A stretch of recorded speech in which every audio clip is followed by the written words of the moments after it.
Baik, kembali masih bersama Rekam Jejak bersama beliau Ibu Linda Utami ZB Mahendra Data. Kita lanjutkan perbincangan kita, Ibu. Ya. Nah, ini berbicara mengenai perubahan, tentu saja kita harapkan agar masyarakat bisa lebih cerdas dalam memilih dan memilih mereka yang dapat dipercaya dan amanah. Nah, berbicara soal yang bisa terpercaya dan amanah ini, Bu, apalagi dikaitkan dengan beberapa waktu lalu pemilu ini banyak sekali golput, dan juga kita juga berharap bahwa pemilih pemula kali ini lebih cerdas dan juga memilih anggota legislatif yang amanah dan terpercaya. Pandangan Ibu sendiri mengenai pemilih pemula dan golput ini gimana, Bu? Iya, tahun 2004 pemenang pemilu adalah golput. Tahun 2009 pemenang pemilu juga golput. Lagi. Kita berharap insya Allah 2014 tidak. Karena apa? Kita tidak bisa melakukan perubahan sendiri. Karena saya tahu orang-orang yang golput itu adalah orang-orang yang idealis. Orang-orang yang bisa mencerna sesuatu sehingga mereka merasa muak. Karena memang nggak bisa disalahin. Karena yang tersaji di hadapan kita seperti itu gitu. Jadi sangat bisa dimaklumi kondisi itu, membuat kita, tapi kita harus sadar bahwa bagaimana kita melakukan perubahan. Sebagai contoh, misalkan yang memilih itu hanya 2 orang, 2 orang yang maaf ya, sekarang kan kalau pemilihan kita udah tahu ya di mana-mana yang wani piro, money politik tadi. Nah itu hanya 2 orang, sementara yang 1000 orang mereka golput, mereka tidak memilih idealis yang hanya mau ya udah terserah, jadi apatis, terserah. Padahal itu menurut saya sangat keliru. Perubahan itu harus kita lakukan secara bersama-sama. Tidak bisa kita hanya karena yang 2 orang ini nanti akan membuat suatu ketentuan yang melakukan yang terjadi korupsi dan sebagainya dan sebagainya itu tadi gitu. Akarnya sebenarnya dari situ ya. Betul. Jadi akarnya semuanya permasalahan itu dari rakyat sendiri. Ayolah kita sama-sama untuk sama-sama memilih orang yang amanah, orang yang jujur, nggak susah kok, gampang. Kita bisa buka websitenya KPU, di situ bisa kelihatan, dari kita harus mencari orang yang memang capable. Kita harus melihat apakah memang orang itu mampu nggak untuk menjadi wakil rakyat, menerima aspirasi rakyat. Kemudian bukan hanya itu saja, bertanggung jawab terhadap amanah yang diterima dengan membuat suatu ketentuan-ketentuan yang lebih pro kepada rakyat, bukan kepada golongan tertentu atau kelompok tertentu saja. Itu yang betul-betul kita harus. Iya, soalnya kalau kita melihat nih, banyak sekali sekarang ini, kalau Ibu mungkin bisa melihat beberapa media sosial dan lainnya, itu selalu tulisan ada money politik ya, menerima serangan fajar. Ini sangat memprihatinkan itu, Bu. Betul. Apalagi didikan untuk para pemilih pemula. Betul. Ini kadang-kadang mereka juga sangat bingung dan menjadi apatis, akhirnya memilih golput. Betul. Nah, ini ajakan Ibu untuk anak-anak misalnya, untuk pemilih pemula dan juga untuk mereka yang golput, mungkin secara ini bisa dijelaskan. Saya tahu ya, anak-anak Indonesia itu luar biasa loh. Mereka tuh pinter-pinter, mereka bisa melihat semuanya. Sekarang teknologi juga canggih sekali.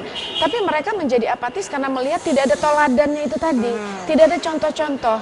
Tetapi itu semua bisa kita lakukan perubahan. Nah itu tidak bisa sendiri-sendiri, itu harus secara bersama-sama, serentak. Kalau kita ingin perubahan, tapi kalau kita mau begini-begini saja, ya susah. Seperti saya misalkan, kalau seandainya saya masuk sebagai anggota legislatif, saya hanya 1 dari 560 anggota lainnya. Nah, otomatis saya pun harus bisa mengajak anggota lainnya untuk kita sama-sama melakukan perubahan terhadap negara ini. Melakukan perubahan untuk kepentingan kita, untuk anak cucu kita gitu. Kalau kita, apalagi lah ya, kayak saya, umur saya sudah kepala 5 kasarnya ya, jadi tapi yang kita pikirkan masa depan anak-anak kita mau dibawa kemana. Nah itu harus dilakukan suatu perubahan. Tapi kan tidak mudah, Bu, untuk membuat sebuah perubahan. Apalagi dengan kondisi yang sekarang ini masyarakat masih mementingkan perut. Ya, istilah kasarnya seperti itu. Betul. Sebenarnya kalau kita bicara masalah perut itu sangat manusiawi. Tetapi sepanjang bahwa aturannya itu jelas, pengawasannya jelas, semuanya dapat kok. Kalau istilahnya seperti itu. Jadi yang penting bahwa memang betul-betul dijalankan sesuai ketentuan yang berlaku, kemudian diawasi. Nah kalau sudah seperti itu pasti gitu, saya yakin bahwa rezeki itu kan sudah ada yang ngatur, tidak mungkin tertukar. Nah kalau kita yakin itu nikmat gitu kan, tapi kalau kita udah merasa bahwa kita pingin lagi ya, akhirnya apakah kita dapatkan rezeki itu kan enggak. Akhirnya kita harus mengembalikan ke negara, kemudian Iya kan? Yang seperti contoh yang banyak kita lihat Nah, gitu. ini berbicara soal yang kayak itu biasanya Bu, ini biasanya mohon maaf nih untuk yang lain mungkin itu biasanya pada saat mau menjadi itu menggebu-gebu janjinya, tapi pada saat sudah menjadi legislatif lupa dengan kondisi masyarakat dan mungkin mengejar sesuatu yang Ibu bilang tadi ini yang membubarkan dan membiarkan Indonesia yaitu korupsi. Nah, ini dari Ibu sendiri mungkin ada sebuah komitmen atau mungkin ada hal-hal yang ingin dilakukan Ibu seandainya Ibu terpilih jadi legislatif.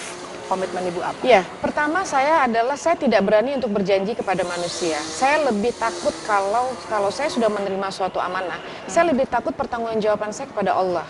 Itu jauh karena kita adalah tidak bisa sembarangan untuk menerima suatu amanah. Nah, di sini menurut saya seperti saya sampaikan tadi, janji-janji yang seperti apa? Gak bisa kita menjanjikan sesuatu yang menurut saya ini kan bukan sesuatu yang ibaratnya oh nanti begini udah janji tapi nggak dilaksanakan. Padahal tidak seperti Soalnya banyak itu. yang seperti itu, Bu. Karena tanggung jawab kita adalah bukan janji itu, tanggung jawab kita melakukan perubahan untuk rakyat. Jadi bukan memberikan janji. Melakukan perubahan itu dengan cara apa? Ya itu tadi peraturan-peraturan yang lebih pro kepada rakyat dan itu harus diawasi. Itu jadi bukan janji-janji yang oh nanti gini begini. Oh enggak kalau menurut saya. Itu tanpa perlu menjadi anggota legislatif, kalau memang kita ingin melakukan sesuatu, kita lakukan saat ini. Kan harusnya seperti itu. Baik, gitu. Jadi saya tidak berani untuk berjanji. Kalau komitmennya Bu, seandainya menjadi anggota legislatif. Ya, yang pasti dengan saya berani melangkah, berarti saya harus berani bertanggung jawab. Itu sudah pasti. Ya. Baik. Kalau saya berani melangkah, saya berani bertanggung jawab, berarti komitmen saya adalah saya harus betul-betul menerima amanah itu dengan sebaik-baiknya, kemudian saya harus betul-betul mempertanggungjawabkannya. Itu yang paling penting, tidak aja mempertanggungjawabkan kepada rakyat, tapi lebih daripada itu. Baik, kalau untuk harapan Bu, kita berbicara soal harapan ke depan Ibu. Iya. Kalau harapan pribadi sih saya pikir nggak perlu saya sampaikan ya, tapi kalau harapan untuk bangsa ini, saya yakin kok kita negara besar, kita bangsa besar, kita bisa melakukan perubahan. Tetapi hanya orangnya saja yang belum tepat, siapa yang harusnya memimpin negara ini, itu saja. Kalau pemimpinnya tepat, insya Allah terjadi suatu perubahan di negara ini. Ya baik, terima kasih Bu Linda. Nah itu tadi perbincangan kita mengenai ya Indonesia dan tentu saja seandainya Ibu Linda Utami dan kita harapkan jadi karena kita butuh wakil rakyat apalagi untuk perempuan Indonesia membutuhkan wakil rakyat yang sangat inspiratif seperti Ibu Linda Utami. Ya sukses untuk Ibu dan demikian rekam jejak untuk kali ini kita akan bertemu kembali tentu saja di acara rekam jejak selanjutnya. Terima kasih, sampai jumpa. Assalamualaikum warahmatullahi wabarakatuh.